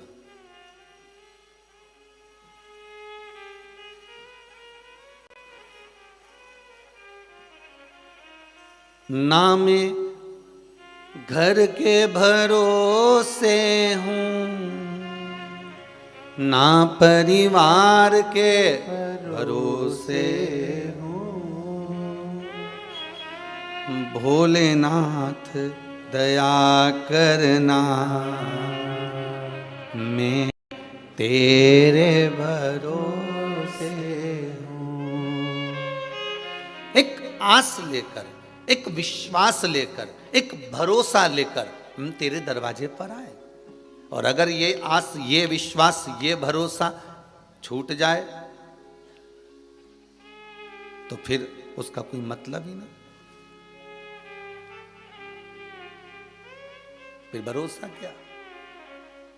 आप उस परमात्मा के भरोसे पर रहो। तो एक राजा एक बार घूमने के लिए निकला, और घूमते घूमते राजा एक जगह पर गया तो उन्होंने क्या देखा, एक बच्चा छोटा सा एक मट्टी का खिलौना बना रहा है। मट्टी के खिलौने के बनाकर फिर वो बच्चा उस मट्टी के खिलौने में कानों में कुछ कह रहा है। कहने के बाद उस खिलौने को बच्चा तोड़ देता है।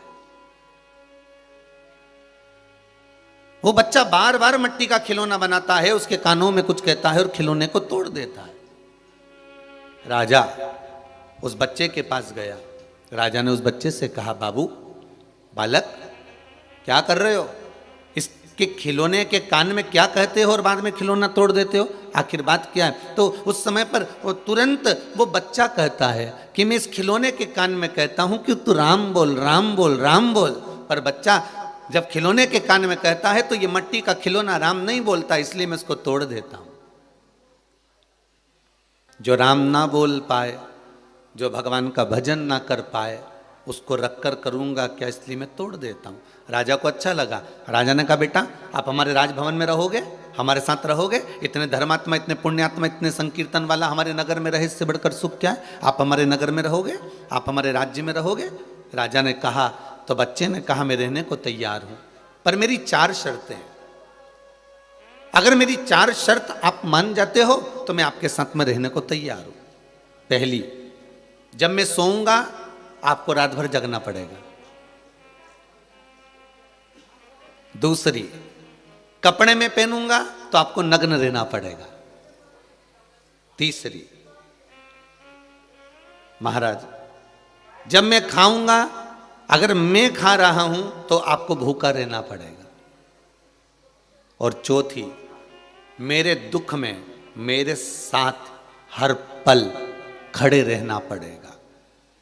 राजा बोला ये तो कैसी शर्त है तुम्हारी कि तुम खाओ मैं भूखा रहूं, तुम सो में जागूं और तुम पहनो में नग्न रहूं। ये कहाँ की बात है? तुम्हारे दुख में मैं हमेशा खड़ा रहूं, ये तो फालतू की बात है, ऐसा तो कभी हो नहीं सकता। तो इतने में बच्चा बोला जब तुम ये सब चीजें नहीं कर सकते तो मैं आपके साथ कैसे रह सकता हूं? तो फिर किसके साथ रहेगा? बच्चा कहता है जो इन शर्तों को निभा रहा है आज तक, मैं उसी के साथ रह रहा हूं। कौन निभा रहा है इन शर्तों को? हमसे महान कौन हो सकता है जो इन शर्तों को निभा रहा है? बच्चे ने कहा वो मेरा उघड़दानी, मेरा त्रिकालदर्शी शिव कैलाशी निभा रहा है। मेरा शंकर इन शर्तों को निभा रहा है। पहली शर्त है मैं सोऊं तू जाग, मैं चैन की नींद सोता हूं और मेरा शंभू रात भर जगता है मेरे लिए। वो भगवान मेरे लिए जगता है। मैं सोऊं वो जागता है। मैं खाता हूं वो भूखा रहता है। मेरा भगवान सबको खिला देता है, आखिरी में बैठता है, कोई भूखा रहता है तो उसको भी खिलाने भाग जाता है। वो मेरा शंभू है। और मैं पहनूं वो नग्न रहता है, उसको कोई मतलब नहीं। कैलाश पर अड़भंग होकर पड़ा हुआ है, अड़भंग होकर रह रहा है, उसको कोई मतलब नहीं कि कौन सा अंबर, कौन सा पीतांबर, कौन सा। एक बहन जी ने व्हाट्सएप पर मैसेज लिखा था, आशीष जी बता रहे थे कि उन्होंने लिखा है कि मैं जब भगवान को जल चढ़ाने के लिए जाती हूँ तो थोड़ा सा जल गर्म करके ले जाती हूँ। तो मेरा पति और मेरा पुत्र दोनों मुझ पर बहुत हंसते हैं। पति कहता है जो कैलाश पर रहता है, जो अमरनाथ की गुफा में रहता है, जो इतनी ठंडी जगह पर रहता है, जो केदारनाथ में रहता है, जो इतना ठंडे में रहता है, और उसको तो कुनकुना जल चढ़ाती है। मेरा पति भी हंसता है, मेरा बेटा भी मुझ पर हंसता है। गुरुजी से पूछना कि मैं ठंडा जल चढ़ाऊं कि कुनकुना चढ़ाऊं?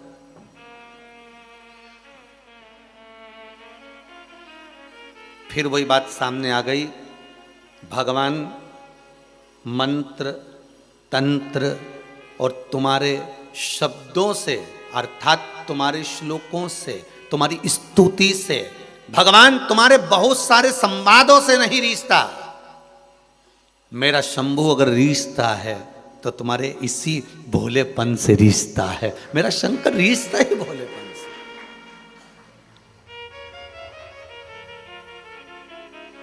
मेरे शिव को रिझाने का केवल एक ही तरीका तुम्हारा भोलापन, क्योंकि भोले का भोला है। भगवान शंकर तुम्हारे भोलेपन से रीझता है। भगवान शंकर ये कभी नहीं जानता कि तुमने क्या मंत्र पढ़ा है, क्या तंत्र पढ़ा है, क्या साधना करी है, क्या करा। भगवान तो कहता है कि तूने दिल से क्या कहा है वो बता दे। तो दिल से क्या रिझा रही हो बता दे। मेरे पति को मैंने बोला भी ठंड का समय चल रहा है, ठंड बहुत तेज है, भगवान को ठंड लग जाएगी, इसलिए मैं कुनकुना जल करके ले जाती हूँ। चढ़ा सकती हूँ, नहीं चढ़ा सकती हूँ। मेरा उस बहन से इतना सा ही निवेदन है, मेरी माता से, कि तेरा दिल करता है ना, तेरा मन करता है ना कि भगवान को, मुझे, मेरे मालिक को ठंड लग रही है, तो ये पक्का है कि तेरे मालिक को ठंड लग रही है। तूने महसूस करा होगा। तूने हृदय से अगर भगवान को दिल लगाया है, भगवान से अगर तू हृदय से जुड़ी है, तो तूने महसूस करा होगा कि भगवान को ठंड लग रही है।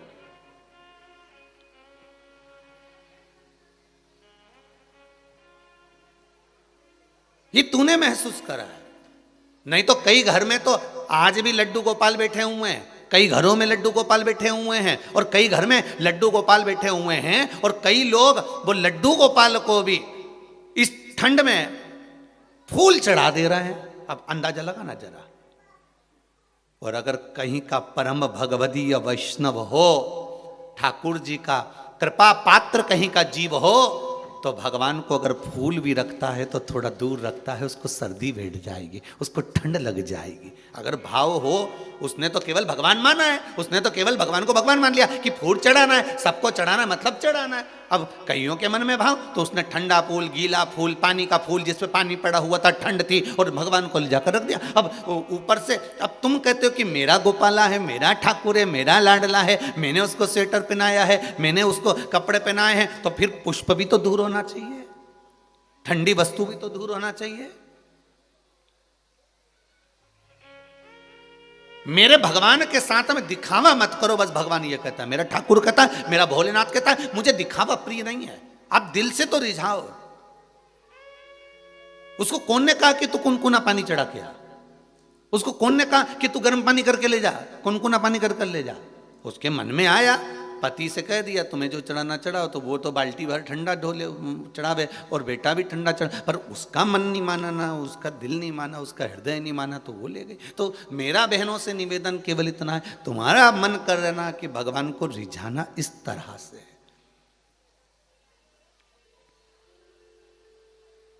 भगवान को रिझाना इस भाव से है।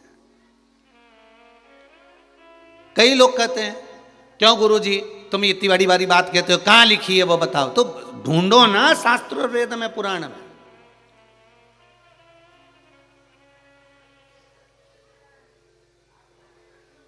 पढ़ो, हम भी 24 घंटे कमरे में बैठकर पढ़ते रहते, तुम भी पढ़ो, निकालो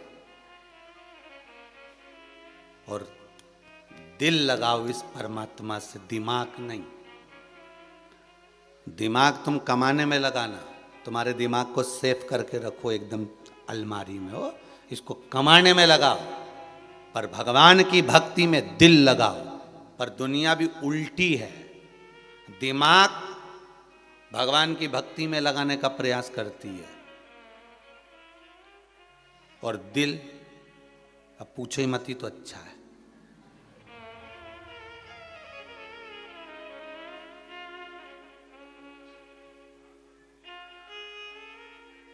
कहा दिमाग दूसरे काम में लगा लो, कमाने में लगा लो, और दिल परमात्मा में लगा लो।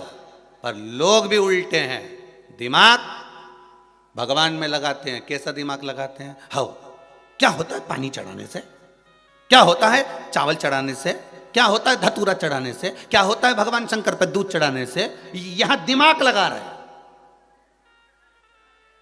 यहां दिमाग लगा रहे हैं। जहां दिल लगाना चाहिए था, मत दिमाग लगाया गया है। और दिल कहां लगाया है?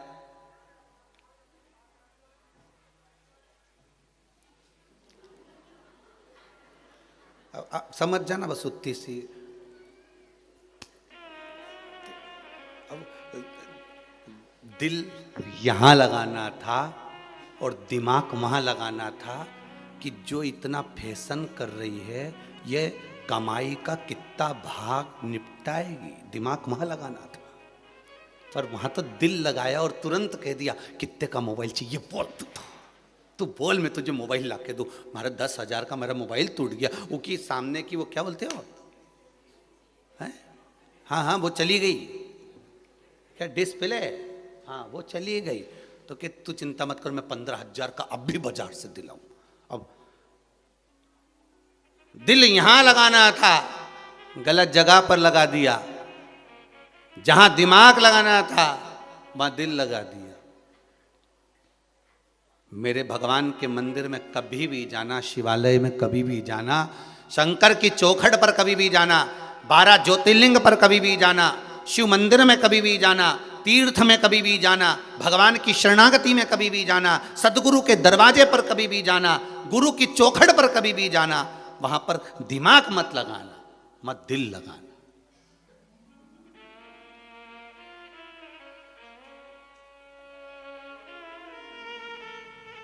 मत दिमाग लगाने की जरूरत नहीं, मत दिल लगाइए। वहां फिर हमको सोचना नहीं है।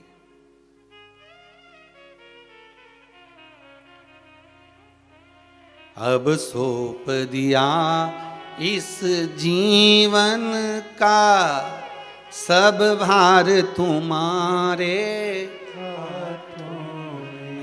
जहाँ हृदय लग जाता है, दिल लग जाता है, फिर वहाँ दिमाग काम नहीं करता, वहाँ तो बस हृदय लगा हुआ है।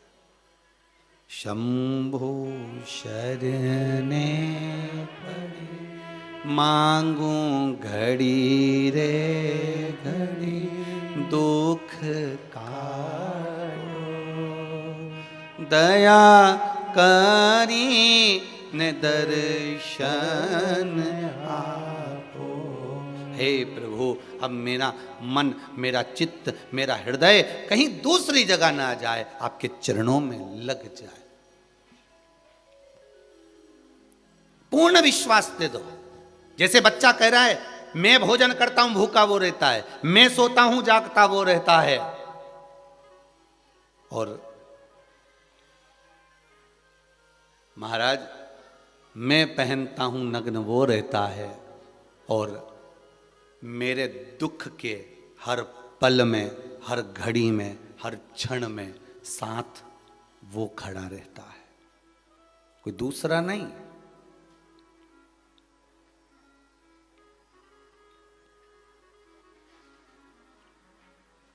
देव भी हमारे भीतर है और दानव भी हमारे भीतर है, समझ गए? भगवान भी हमारे भीतर है और राक्षस भी हमारे भीतर है।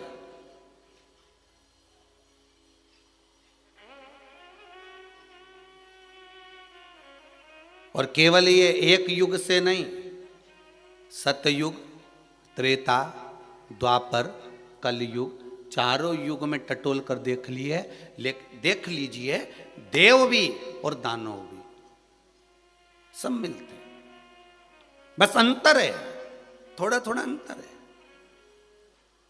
सतयुग में देवता और दानव दोनों दूर दूर रहते थे। देवता देवलोक में, दानव असुर लोक में रहते थे। सुनिए ना कथा। सत्ययुग में, त्रेता युग में देवता और दानव दोनों एक ही जगह पर रहते थे। त्रेता में कौन थे? राम जी। तो राम जी से समझ लो, देवता भी पृथ्वी पर थे तो राक्षस भी पृथ्वी पर थे। रावण वो भी पृथ्वी पर था। सत्ययुग में देवता और दानव अलग अलग थे। त्रेता में देवता और दानव एक ही जगह पर आ गए, एक ही लोक में आ गए। द्वापर में देवता और दानव परिवार के अंदर आ गए, कौरव और पांडव, कंस और कृष्ण, परिवार में देवता और दानव आ गए। अब देखिए कितना सुंदर बात है। सत्ययुग में अलग अलग थे, त्रेता में एक जगह पर आए, द्वापर में परिवार में आ गए देवता और दानव, और कलयुग में मनुष्य के अंदर आ गए देवता और दानव। अब जब तुम्हें देवता को प्रकट करना हो, देवता भी हमारे भीतर है और दानव भी हमारे भीतर है।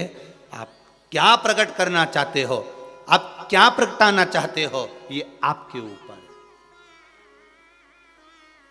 कोई ने निंदा करी, कोई ने अपशब्द कहा, कोई ने ताने दिए, कोई ने गाली दी, कोई कुछ बोल दिया और तुम्हें क्रोध आ गया, समझ लेना तुम्हारे भीतर से दानव प्रकट हो गया। और किसी के अपशब्द बोलने पर भी, किसी के ताने देने पर भी, किसी के गाली देने पर भी, किसी के बोलने पर भी अगर तुम्हें क्रोध नहीं आ रहा है तो समझ लेना देवता तुम्हारे भीतर। बोलने दो उसको। आग लगे बस्ती में और अपन रहो मस्ती में, क्या किसको रोइए चादर तान के सोइए। उसका काम है निंदा करना, उसका काम है बुराई करना, उसका काम है चुगली करना, उसका काम है अपशब्द बोलना। भगवान ने उसको पैदा इसलिए करा है, कहकर भेजा था कि नीचे जाकर तुझे केवल निंदा ही करना है। तो तुम क्या कर लोगे? क्यों बंद हो जाएगा निंदा करने से? जब भगवान ने नारियल दे के भेजा है नीचे उसको कि तुझे नीचे जाकर केवल निंदा करना है, बुराई करना है, चुगली करना है, अपशब्द बोलना है, तो तुम उसको कैसे रोक सकते हो? क्योंकि उसकी तो परीक्षा हो गई, शादी पक्की हो गई कि नीचे जाके चुगली के साथ उसका ब्याह हुआ है, निंदा के साथ उसका फेरा हुआ है। तो कैसे रोक सकते हो? कोई नहीं रोक सकता। तो हम अपने भीतर दानव क्यों प्रकट करें? हम अपने भीतर राक्षस क्यों प्रकट करें? हम अपने भीतर देव ही तो प्रकट करें। शंभु शरणे पड़ी, मांगू घड़ी रे घड़ी, दुख काटो, दया करी ने दर्शन आपो। हे भगवान, बस इतनी कृपा करना कि मेरे भीतर के जो ताप हैं उसको हर लेना। किसी कुंड में, किसी सरोवर में, किसी तालाब में, किसी नदी में, पवित्र नदी में स्नान करने जाओ तो पहले, सबसे पहले एक चीज धारण करना, विश्वास। मानो तो मैं गंगा मां हूं, ना मानो तो बहता पानी। शिव कैलाश में है और दूसरा, शिव मेरे विश्वास में है। आपके भीतर विश्वास अगर दृढ़ है, पक्का है, तो शिव तुम्हारे सम्मुख में है, शंकर तुम्हारे सामने है। एक बेटी ने एक पत्र लिखा है, अच्छा पत्र है।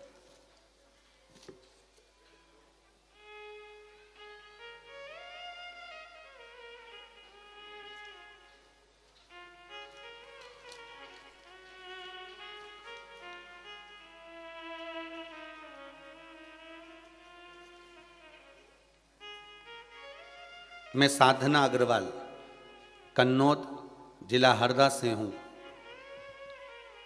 श्री शिवाय नमस्तुभ्यम। पत्र में लिखा है, गुरुदेव, दीपावली के 2 महीने पहले मेरे बेटे की भोपाल में एक एग्जाम थी, जिस एग्जाम को उसको एक ही बार में निकालना था। गुरुदेव, मेरा बेटा एग्जाम देकर आ गया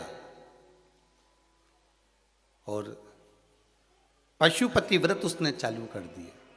इस पत्र में लिखा है इस बहन ने, साधना जी अग्रवाल, कन्नौज, जिला हरदा से। पशुपति व्रत चालू करे, काउंसलिंग में उसका नाम नहीं आया।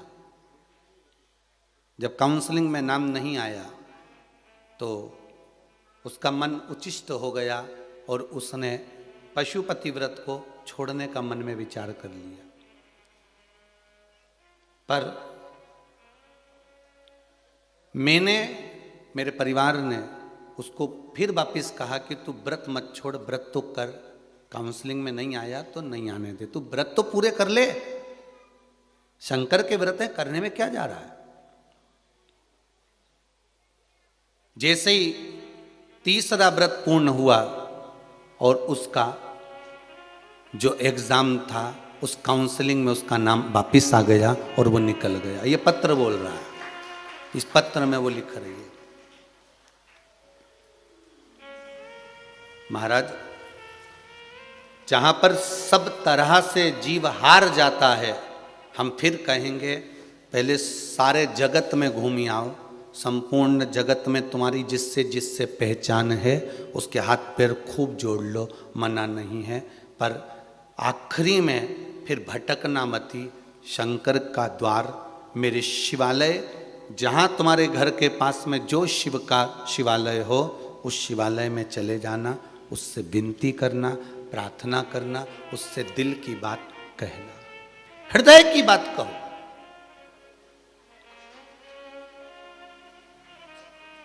हम ये भी नहीं कहेंगे कि आप कुबेरेश्वर धाम आओ, हम ये भी नहीं कहेंगे कि तुम कहीं जाओ, तुम तो तुम्हारे घर के पास में जो शिवालय है, जो शिवलिंग हो, जो शंकर जी का मंदिर हो, वहां जाइए और अपने दिल की बात, अपने हृदय की बात, अपने चित्त की बात, अपने मन की बात उस शंभू से कह दो।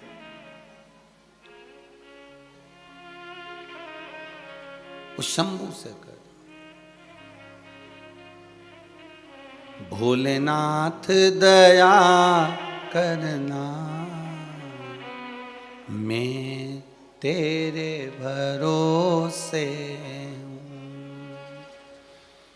ना घर के भरोसे, ना परिवार के भरोसे हूँ, केवल तेरा सहारा। तेरा भरोसा, दूसरा कुछ नहीं। कल प्रसंग चल रहा था, माता पार्वती जी भगवान शिव से कह रही थी, भोलेनाथ, जो पुरु ने, वसु ने तप साधना करी है, और वसु ब्रह्मा जी द्वारा जो प्रकटा हुआ है, वो वसु एक यज्ञ कर रहा है, और उस यज्ञ में 33 कोटि देवताओं को आमंत्रित करा गया। 33 कोटि देवता उस यज्ञ में आए हुए हैं,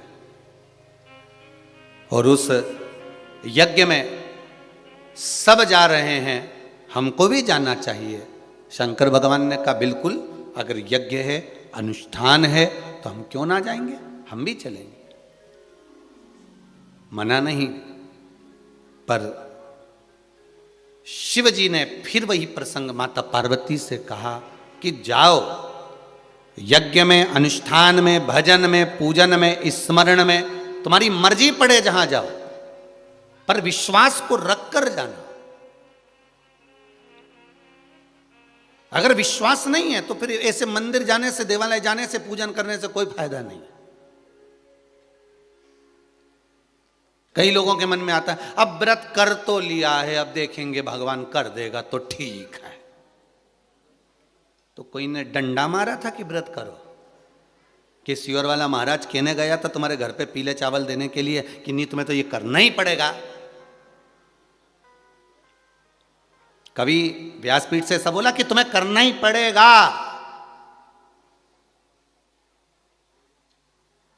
शिवरात्रि पे जो सावन के महीने में शिवरात्रि पर शिव जी का अभिषेक करवाया तो तुमसे ये कहा था कि तुम्हें करना ही पड़ेगा, ये बोला था क्या? नहीं, यहां से बोल दिया, तुम्हारी मर्जी हो तो करो, तुम्हारी मर्जी हो तो मत करो। क्या किसको रोइए, चादर तान के सोइए। तुम्हारा मन करे तो शंकर जी का मंदिर जाओ, नहीं तो मक्का की रोटी खाओ। कौन के तुमसे कि जाओ? कौन कह रहा तुम तो बढ़िया घी में मिड़ मिड़ के निपटाओ। मक्का की रोटी न गुड़ न जोरदार मसल मसल के न।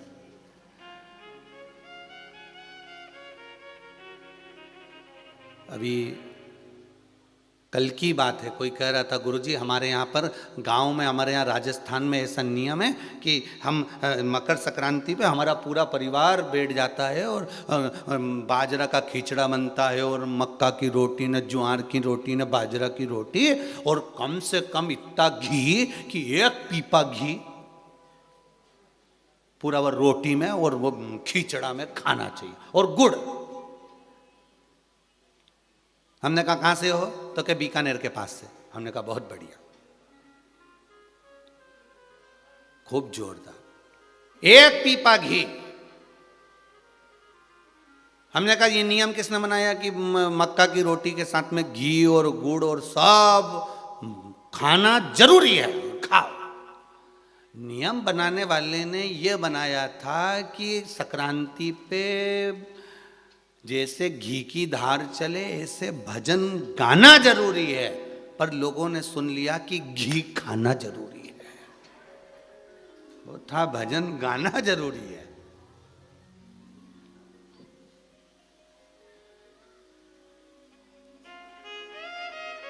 अब मकर संक्रांति पर अब मालूम पड़े किसी के शरीर की कैपेसिटी नहीं है, इतना शरीर नहीं काम करे इतना, और इतना घी खा ले तो बापड़ा 8-10 दिन तो घर से ही नहीं उठे खटिया पे, तो क्या मतलब का?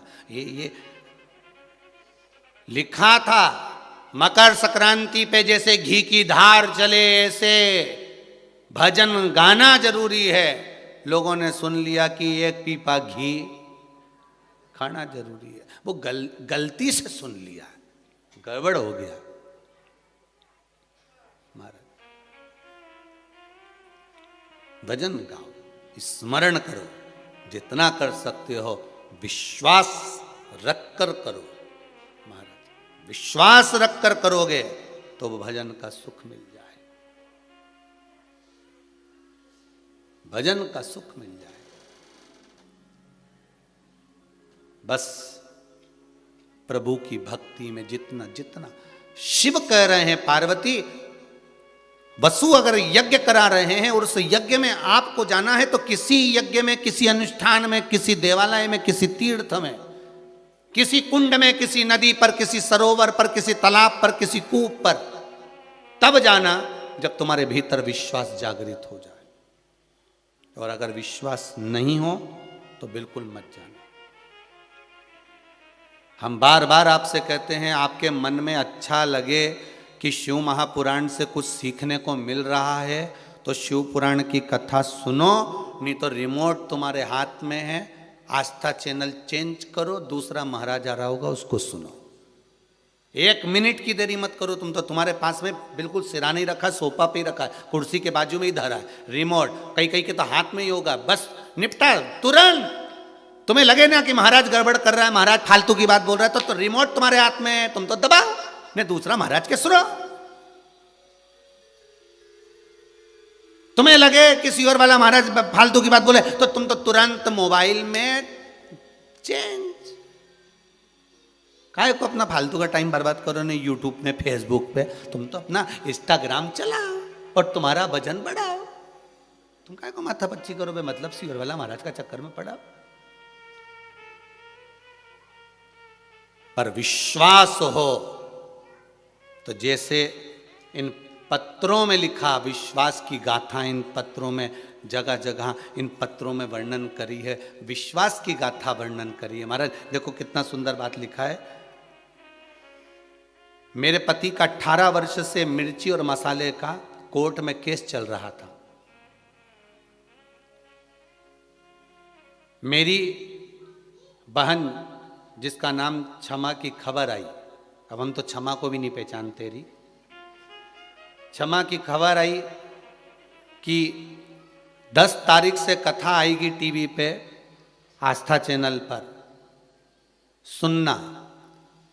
तो मैंने शंकर जी को जल चढ़ाने जा रही थी और शंकर जी से कह के आई, हे भोलेनाथ 10 तारीख से शिव पुराण की कथा चालू हो रही है, बस योर वाला महाराज की, तू ऐसी कृपा कर देना कि हम पूरी 7 दिन की कथा सुन लें और अदालत की पेशी इस बीच में नहीं आए।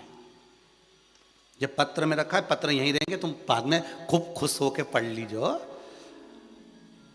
10 तारीख से 16 तारीख तक जब कथा चले तो इसके बीच में कोई पेशी नहीं पड़ना चाहिए अदालत की, बस भगवान ऐसी कृपा कर देना। अब क्या कहूं गुरुजी, पत्र में लिखा है बस 10 तारीख को ही पेशी आ गई और 2 दिन से दिया लगा रही थी भोलेनाथ जी के कि 10 तारीख से कथा चालू हो रही है, बीच में पेशी नहीं पड़ना चाहिए, पूरी कथा सुन ले हम दोनों मिलके, बस ऐसी कृपा करना। और वो 10 तारीख को ही पेशी आ गई गुरुजी। बस बात इतनी सी है, सालों से चलने वाला केस 10 तारीख को पेशी आई और मेरे पक्ष में निर्णय आ गया। ये